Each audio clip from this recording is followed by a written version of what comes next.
So, after the groundbreaking social event of the French Revolution and its subsequent leader of empire, Napoleon, taking centre stage in Europe, the rigid set of rules that had dictated what artists painted and how they painted started to shift right across Europe and Great Britain.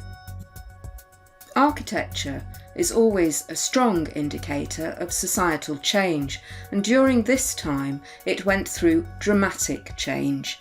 The bold gestures of Baroque and later more delicate frivolities of Rococo style gave way almost overnight to neoclassicism.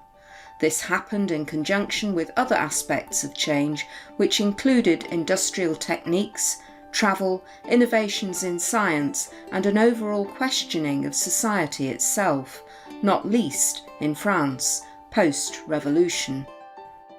The Renaissance insistence of a classical base for stability and the fervent study of the classical style, which, mirrored in Palladio's books, were copied diligently for years, was to have another introspection, as the questioning of style in the Age of Reason had taken on a tone of self-discovery. The roots of which stemmed from Winckelmann's intellectual study of ancient Hellenistic culture. In his books Thoughts on the Imitation of Greek Works in Painting and Sculpture of 1750 and The History of Ancient Art in 1764, Winckelmann's research created heated debate for decades as to the difference between Roman style and Greek antiquity.